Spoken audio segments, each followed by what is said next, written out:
Ada අපි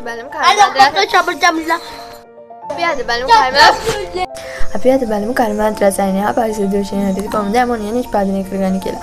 අපි මේකට කියනවා හර්බල් ක්‍රමය කියලා. එතකොට ඇමෝනියා නිෂ්පාදනය කරගන්න නම් අපි ළඟ මුලින්ම තියෙන්න ඕනේ අමුද්‍රව්‍ය.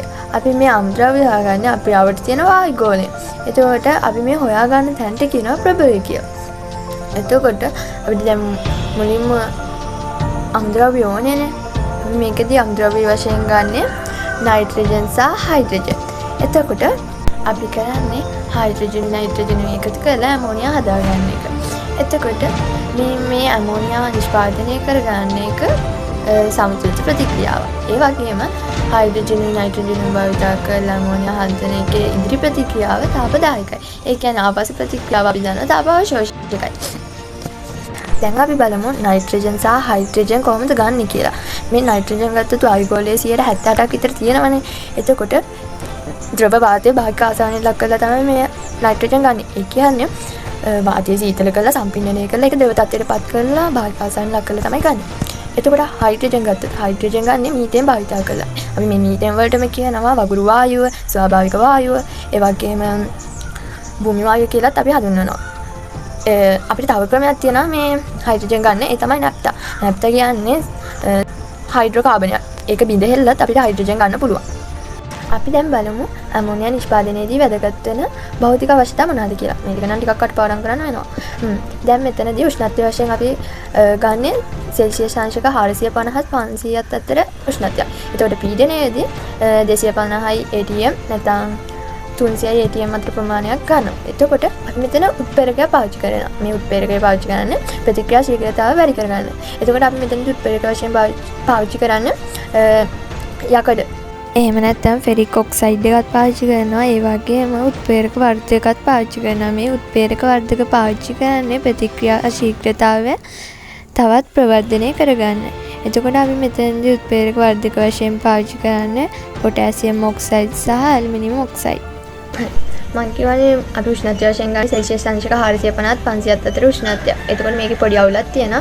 ඒ තමයි මේක ලේ චැප්ටිය මූල ධර්මයට පටහැන්නේ. ඒකට හේතුව තමයි මේක සමතුලිත ප්‍රතික්‍රියාව, මේක ඉදිරි ප්‍රතික්‍රියාව තාපදායකයි.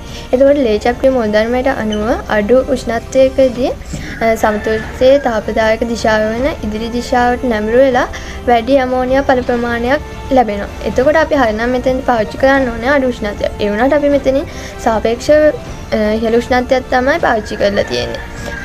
එතකොට අපිට සාපේක්ෂව අඩු පළ ප්‍රමාණයක් ලැබෙන්නේ. එතකොට එහෙනම් අපි ඇයි මෙතනදී ඉහළ උෂ්ණත්වයක් පාවිච්චි කරේ?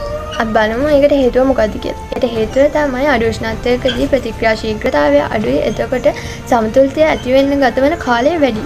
එතකොට උෂ්ණත්වය වැඩි කරපුවාම ප්‍රතික්‍රියා ශීඝ්‍රතාවය වැඩි වෙනවා. එතකොට සමතුලිතය ඇති වෙන්න ගත වෙන කාලයත් වැඩි වෙනවා. එතකොට මේක ආර්ථික වශයෙන් උනත් වාසිදායකයි. ඒකින්ද තමයි අපි සාපේක්ෂව ඉහළ උෂ්ණත්වයක් පාවිච්චි කරන්නේ. මෙතනදී හුඟක් අධික උෂ්ණත්වයක් ගන්න නැහැ. එතකොට වෙන්නේ අපිට ලැබෙන ඵල ප්‍රමාණය හුඟක් අඩු වෙනවා. ඒ වගේම අපිට යන පිරිවැය හුඟක් වැඩි වෙනවා. එතකොට වියදම වැඩි ඵලදාවට වඩා. ඒ හින්දා අපි හුඟක් අධික උෂ්ණත්වයක් මෙතනදී පාවිච්චි කරන්නේ නැහැ. ප්‍රසස්ත උෂ්ණත්වයක් තමයි අපි මෙතනදී පාවිච්චි කරන්නේ. පීඩනය ගත්තොත් එහෙම අපි මේකදී සාපේක්ෂව ඉහළ පීඩනයක් තමයි යොදාගන්නේ. ඒකට හේතුව තමයි පීඩනය වැඩි කරනකොට ලේ චැප්ටර් මූල ධර්මය අනුව පීඩනය නැවතත් අඩු කරගන්න ඕනේ. ඒකින්ද වායු අණු සංඛ්‍යාව අඩු ඉදිරි ප්‍රතික්‍රියාව දිශාවට සමතුලිතතාවය නැඹුරු වෙනවා. එතකොට අපිට පුළුවන් වැඩි ඇමෝනියා පළ ප්‍රමාණයක් ලබා ගන්න. අපි හුඟා කියලා පීඩනයක් යොදා ගන්න. එතකොට අපිට යන වියදම වැඩි හින්දා අපි යොදා ගන්නේ සාපේක්ෂ 250යි ATM 300ත් අතර ප්‍රමාණය. අපිට ලැබෙන ඇමෝනියා ප්‍රමාණය වැඩි කරගන්න පුළුවන් තවත් ක්‍රමයක් තමයි අපිට ලැබෙන ඇමෝනියා ද්‍රව තත්ත්වයට පත් කරලා මාධ්‍යයන් ඉවත් කළොත් එimhe අපිට පුළුවන් වැඩි පළ ප්‍රමාණයක් ලබා ගන්න. තව අපි දැනගන්න ඕන දෙයක් තමයි මේ ඇමෝනියා වල භාවිත මොනවාද කියලා. රබර් කිරි කැටි ගැසීම වළක්වන්න, ඒ වගේම යූරියා පොහොර නිපදව ගන්න, තවත් අපි පාවිච්චි කරන නයිට්‍රික් නිෂ්පාදනයට